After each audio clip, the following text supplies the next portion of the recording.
como ela reproduz, onde ela anda, já os caulares já mostraram toda, pô, a gente já sabe tudo. Qual que é o grande desafio agora? Pragmatismo, conservar efetivamente a onça pintada. Os estudos hoje têm que trazer essa solução. Mas aí, olha, essa é a parte que eu acho complexa. Nunca é simples explicar, para mim não é simples explicar a conservação. Por quê? Porque eu culpo parte da internet, por exemplo. O que eu vejo da internet e qual que é meu referencial, tá? De entender como que as pessoas pensam. Quando eu vou dar uma palestra numa faculdade, eu entro na universidade, vou lá na faculdade de biologia e vou dar uma palestra. A reação dos alunos, a cara dos alunos novos. Eu vejo que os alunos novos são tão bitolados, tão rasos, tão diferentes em termos assim de... Eles não estão atrás de informação profunda, eles estão numa emoção de executar um monte de coisa já sem preocupar com os processos que levam e os tempos. Então, e isso causa uma frustração. Você fala, caramba, essa nova geração não vai ajudar a resolver. E isso é desesperador para um conservacionista. E eu vou chegar lá, vou tentar chegar lá. Tem a ver com o que a gente conversou das redes sociais. Tá? Isso é um impacto enorme na rede social. Nós, como cientistas, na minha época, é o seguinte, os dados te dão as diretrizes, o rumo que você deve seguir. Então, ou seja, se eu estou estudando um assunto e os números estão me falando, olha, o resultado é isso, eu não tenho que interpretar. Se o meu resultado fala assim, olha, quem vai salvar a onça é o Vilela, eu posso ser o seu inimigo.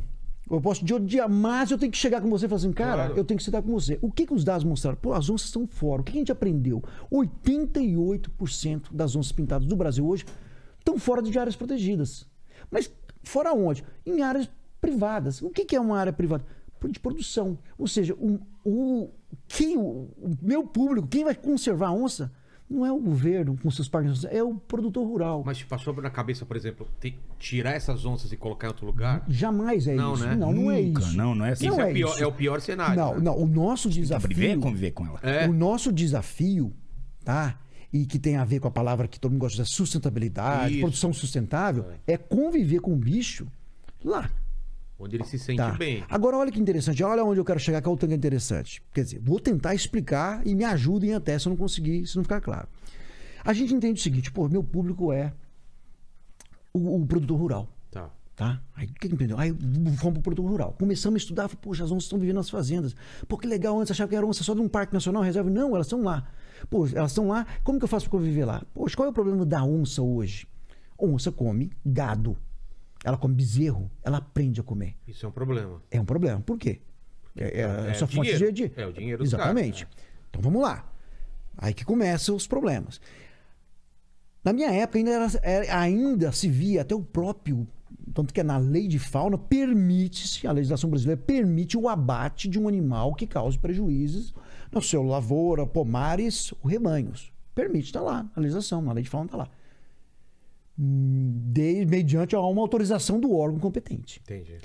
Aí quando você olha isso, você fala assim, legal, então quer dizer que se a onça é um problema em rebanho e ela ataca o gado, o povo deve reclamar, né? Os fazendeiros devem reclamar e o governo deve liberar o abate, conforme a lei, certo? Aí você vai fazer uma pesquisa, como biólogo, pesquisador de onça, fala assim, quantas vezes o governo já lhe deu alguma licença para o abate de alguma onça?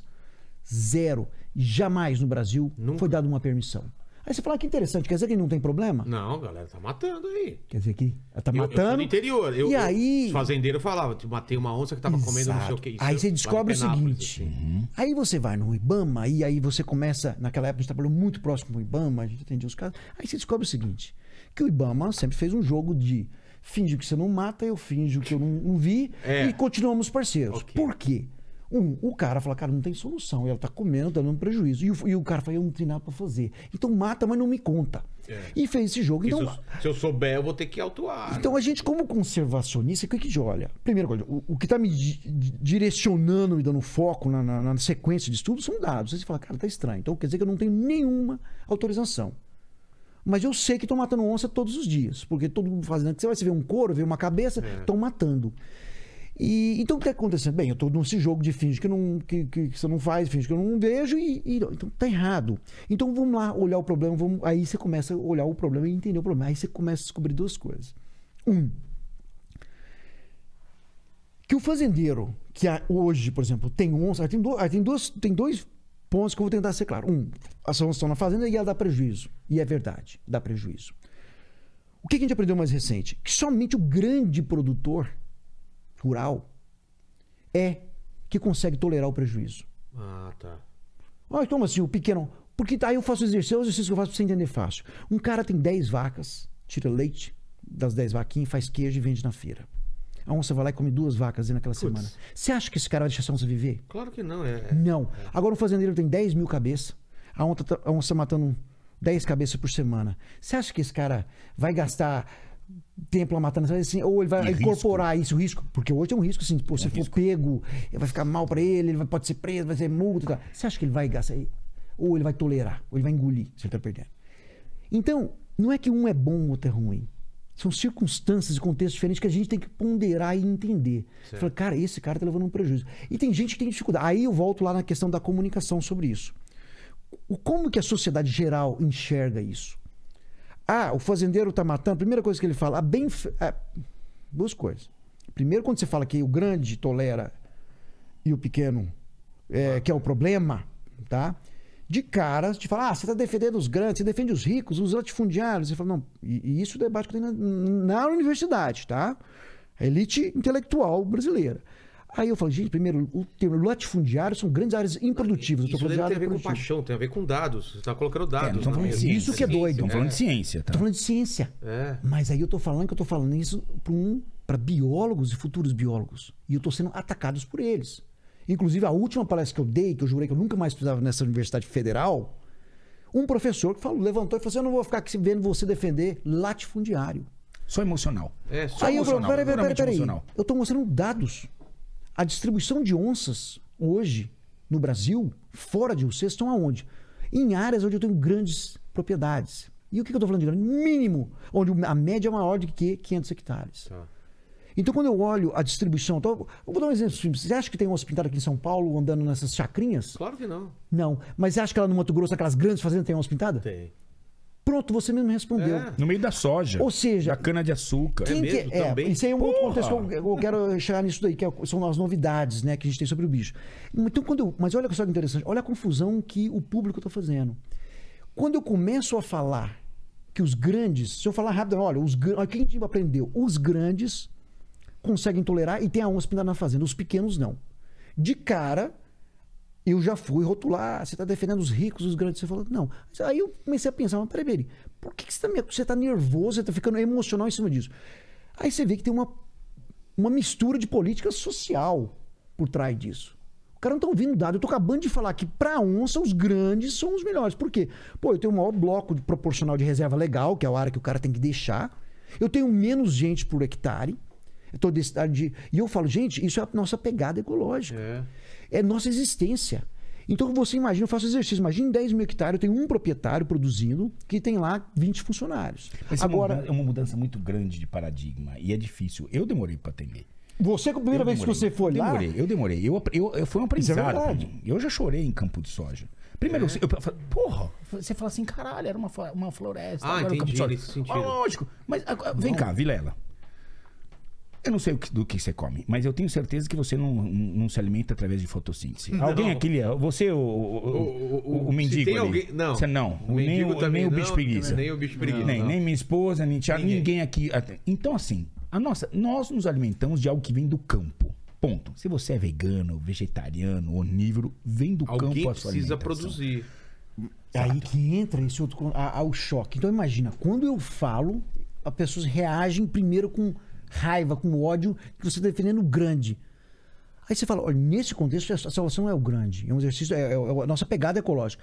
Mas aí você vê que a pessoa está confusa por causa da internet, das ideologias, com política social. Entendeu? Com política socioeconômica. Como era o nome? A gente aí usava muito essa, quando tem uma cultura, tinha um nome que a gente usava uns tempos atrás, quando a gente queria definir, era uma coisa triste, especialmente na biologia, a gente aprendeu quando eu fiz faculdade tardia, porque eu fiz depois de você, que eu primeiro sou contador e economista, aí fiz depois de biologia. Tinha um termo para Não era monocultura, é quando você tinha grandes áreas de produção de uma mesma cultura, mas não era um outro nome pior, era um pior que a gente olhava e já fazia, esses devem ser aqueles caras que fazem aquelas grandes culturas e não sei o quê. Pô, e assim... Latifundiário? Latifundiário, porra. Esse é um latifúndio. A gente fala assim, usava isso. Porra, usava isso. Aí parecia uma coisa ruim. E eu mesmo, cara, que no meu aprendizado, porque a gente ouviu sempre na biologia a coisa, os corredores ecológicos, o que liga os fragmentos de floresta, e a preocupação em ligar esses fragmentos para que a vida selvagem pudesse transitar entre eles, etc. E é isso onde está o grande... Só que eu acho muito importante, porque a grande mudança foi quando a gente entendeu, através da ciência, ele é um cientista, está trabalhando nisso, que aquele corredor ecológico, o que é um corredor ecológico? É onde o bicho olha um monte de florestinha bonita? Não. O bicho olha o quê? A tranquilidade de atravessar, cruzar uma área, de um fragmento até para outro, e usar, por exemplo, um campo de soja. Naquele campo de soja, se ele não tiver 200 caras morando ali, significa 200 armas, 200 gatos, 200 cachorros, ele tem um lugar tranquilo. Se aquilo é seguro, é safe, passa a ser um lugar, passa a ser um corredor ecológico. Total. Mas não é naquele conceito tradicional e romântico. Conservação, intacto, ela nasce aqui. Ela é amor e paixão, é respeito, mas ela tem que passar por um processo lógico e a ciência ajuda nisso. E depois custa dinheiro para isso. Então, assim, não é tão simples. Não é a conservação não é romântica. Às vezes ela é cruel. É claro, às vezes ela é cruel, cara. Isso é difícil de aceitar, né? É difícil. Que ela seja cruel também. Tem a ver ainda... não deveria ser difícil e o termo, às vezes... O cruel, às vezes, é uma... Sim, eu digo cruel para os parâmetros com que a gente consegue... Para os cruel parâmetros nesse que, sentido, nossa, que cruel nesse mundo que a gente está vivendo proprietário hoje. de terra, ele consegue conservar mais. Isso é um cruel. Você pensar que, pô, o cara que tem menos dinheiro consegue conservar menos porque ele precisa daquilo muito mais. Isso é uma crueldade. Então, mas o que é louco é o seguinte. Então, que o negócio você tem que... Você vai... Vamos subindo. Vamos lá. Então, o que a gente aprendeu? As onças são... nas áreas de propriedades. E nas propriedades, eu tenho mais de 6 milhões de propriedades rurais no Brasil. Imagina. Grandes, 1% é grande. Mas 1%... 1% é 1% são consideradas... A gente considerou grande. Tá. Mas esse 1% representa 80% da área. Sim. Tá. Graças a Deus. Mas olha que louco. Dependendo de onde eu falar, eu... sou atacado por estar defendendo os grandes. Então, assim, há uma confusão. A internet levou uma confusão. Você falou, graças a Deus, porque fica mais porque fácil. A conservação não é social. Sim, não é social. Eu fiz... Olha esse meu peito aqui, ó. Que lindo. O que é esse símbolo aqui? Compostela. Eu fiz Compostela. Fiz aquela caminhada bonita na Espanha. Naquela caminhada, eu cruzei... Tinha coisas bonitas. Eu vi pai trabalhando com filho na lavoura. Eu vi marido com mulher. E eu vi o quê? Fauna? Zero. Zero de fauna. Zero. Eu andei 20 dias no meio do campo e não vi nada. Por quê? Uma propriedade rural grudada na outra. Caminho de Santiago. Uma propriedade rural grudada na outra. Parece bonito, social, lindo, maravilhoso. Agora, quantas armas, quantos cachorros, quantos gatos, quanta pressão sobre a fauna existe ecológica. ali? A nossa pegada ecológica é altíssima. É isso. Eu vou fazer xixi. Tem hora que a gente tem que decidir. Cuidado. Pô, mas tem um monte de coisa. Ele bateu o chifre, enganchou o rabo. Né? Tem hora que a gente tem que decidir. A parte talvez tem que ser cruel socialmente da nossa sociedade em decidir o que a gente quer: conservação ou uma política social de assentamento de pessoas produzindo ali em grupos familiares. E é uma decisão. Por quê? Porque é incompatível. Eu jamais vou ter uma onça pintada, que é o nosso melhor bioindicador, convivendo num assentamento altamente adensado. Mas por que ninguém vai matar? Não, ela não vai viver ali. Primeiro que ela não vai ter comida suficiente às presas naturais. Ela vai atacar cachorro, ela vai atacar alguém, uma criança. Ela come cachorro e tal. Então, assim, vai ter conflito. E as presas naturais, a comida dela não vai estar lá, ela vai começar a comer o gado, vai gerar um conflito. Então é impossível. Ou seja, ela é um bom indicador também para a gente interpretar aonde que é possível trabalhar conservação grande escala da biodiversidade, de manter todo o ecossistema funcionando legal, e onde eu falo, olha, cara, aqui não dá, aqui é mais ou menos, aqui é um paliativo, aqui é mais ou menos. E assumir isso. Depende, eu vou zonear o Brasil e falar assim, cara, aqui dessa área deixa, não vai ter ninguém. E os bichos do jeito que vieram ao mundo. E essa terra não mexe. E aqui eu sinto muito. E assumir isso. Bem, isso é um contexto. O grande, aonde entra o choque, que eu ia falar aonde a rede social é bom e é ruim, é que 85% da população brasileira é urbana. E ela é uma população que desconectou com o mundo real. Ela está totalmente desconectada. Ela conhece o mundo real pelo Instagram, pela foto. Tá? Então ela é um conhecimento extremamente raso, com uma impulsão para uma reação emocional, de julgamento e de manada. Ponto, pá, e de manada acabou. Você já foi pra Amazônia alguma vez? Já. Morei lá, né? Morei você morou lá? Morei 2 anos. Tá. Aonde? Manaus mesmo. Ah, Manaus. Show. E aí que é o Mas problema. fui pra Manacapuru, rodei tudo lá. Aí é que é o problema, porque aí a gente que está lá vivendo uma prática, tentando arrumar uma solução com base científica e equilibrada, a gente tem que conversar com uma manada de 85% que já está influenciada por alguém que falou assim: eu sou contra o agronegócio.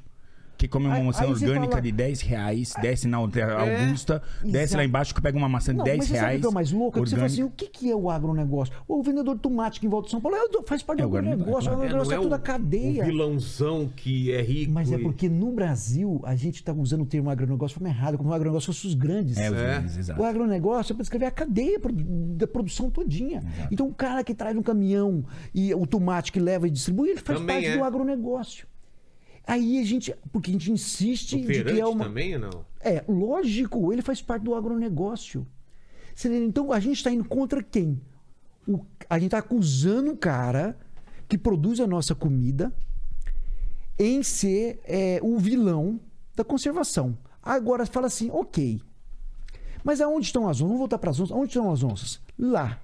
Aí eu posso voltar para você e falar assim, vem cá, você come, vem da onde o que você come? O seu arroz, o pão que você come, o trigo é produzido aonde? Lá no Mato Grosso. O maior produtor de trigo hoje está no Mato Grosso. Tá? Aonde estiver? Vem lá numa fazenda no Mato Grosso. Então, você come pão. Ok, vem de lá. Lá, esse cara que você odeia, ele tem onça pintada na fazenda dele. E, inclusive, ele tem um gadinho, tá dando prejuízo lá. Agora eu te pergunto, você que mora no seu condomínio, quantas onças pintadas você tem no seu condomínio? Nenhuma. 0. Mas o que a gente faz? A gente transfere a responsabilidade só para ele. Aqui, sabe o que tem aqui? É doido. Tem o saruê, né? Saruê tem vinho aqui. E um mico. É um tipo um abacaxi. É um sagui. Então, toda vez que a gente... E é muito comum, e agora mais comum ainda, a gente transferir a responsabilidade para o próximo. Alguém tem que fazer alguma coisa, né? O famoso. Exatamente. E aí eu falo, a minha responsabilidade eu virei vegano ou eu só como... carne de galinha feliz, né? Aprendi isso com um cara da BBC. Não come nada. Não, mas eu conheci esse conceito com gringo, porque eu lidei muito com gringo. Eu já fiz comercial para uma turma dessa. E só come carne de parte bicho feliz, agora da de criação feliz, deles são de animais, aves felizes. Não, que não acho ruim, eu acho bom. Legal, eu acho. O problema é assim, aí volta num outro segmento. Tá? Olha lá, eu tô tentando salvar a onça. Tá. Mas eu não salvo a onça sozinho. Eu preciso primeiro ser coerente, prudente, calcado em ciência e negociar uma saída, tá? Quando eu venho para esse público de 85% e falo, olha, gente, o fazendeiro que está metendo pau, ele, na verdade, não é o vilão, ele é o mocinho. Aí eu sou atacado. Você está defendendo? Será? Quem está te pagando? Você fala que eu quero defender ninguém. Eu estou falando que a onça está vivendo na fazenda dele. Então eu tenho que ir lá ver que ele está tendo prejuízo pelo seguinte, que eu descobri que o cara médio e pequeno não tem onça porque ele não tolera o prejuízo. Claro. Não é porque ele é um ser urbano pior ou é mau. É porque ele não tolera. Aí, mas tem que tolerar. Aí eu ouço o seguinte, quem veio primeiro? O homem ou a onça? Deixa a onça lá. Aí eu falo, peraí. E eu já tive uma discussão com meus seguidores lá no começo. Eu tive que fazer vídeo e falar, gente... Não é uma competição primeiro. Quem chega primeiro, quem veio primeiro. Quem veio primeiro? A onça. Está 3,5 milhões de anos aqui. Você chega na sua casa e já tinha barata. Então você não pode matar as baratas também.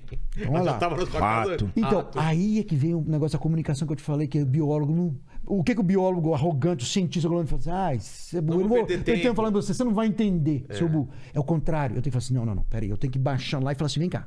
Não, baixar lá não. Eu tenho que olhar para ele e falar assim, deixa eu entender o que aconteceu. Você não está entendendo da forma que é. Vamos lá explicar. Primeiro não é uma competição. Quem chegou primeiro? Quem chegou primeiro, 3,5 milhões está aqui, ok, ela chegou aqui primeiro. Mas nós chegamos primeiro a ter consciência e responsabilidade, desenvolver os sentimentos, ter compaixão, enfim, nós temos consciência. E nós temos que desenvolver uma consciência de que a gente tem que ser responsável pelas outras espécies e outra, não temos o direito de exterminá-las. Claro. Então, nosso desafio é desenvolver essa convivência. Como que a gente resolve isso? Ok, então... ela chegou primeiro em termos evolutivos, mas quem chegou primeiro em consciência somos nós. Então para com essa competição, não é isso que cabe. Agora, se você quer competir quem faz mais, o fazendeiro faz mais que você que está falando. Você está no setor. Aliás, eu acho que a gente tem que aumentar o preço do produto que você compra no mercado para que a gente salve as onças que tá lá. Isso seria uma boa saída. E aí? Não é? Você vai ajudar? É. Se eu te falar assim, ó, agora eu vou aumentar 10% o valor da carne, porque Mas a eu vou gente tem um salvar processo sustentável. Como eu perco 10% do meu gado, eu vou aumentar 10% para que você pague na gôndola isso. Cê tá dentro? Que tal? Essa vai ser a tua ajuda que você pode fazer. Aí, entendeu? Agora, só falácia não dá mais. E eu tô vendo esse processo da ciência, cara, a vida inteira sem resolver. Ninguém resolveu essa porra até agora. Esses cientistas, esse monte de cientistas que estão aí, não estão resolvendo. Sabe por que não vai Nosso resolver governo tão não tá cedo? resolvendo nada. O IBAMA tá aí, não tá resolvendo. Às vezes as onças estão desaparecendo. Você sabe velho. por que não resolver tão Por quê, né? cedo? Porque se esse cientista falar algo que a massa Que desagrade. ele vai ser cancelado. É. Ele aprendeu que se eu falar isso, eu vou ser cancelado. E como é que por que eu acho isso? Porque eu já ouvi de técnicos do IBAMA ou do ICMBio falando assim: a gente não vai mexer com esses assuntos, isso é muito polêmico.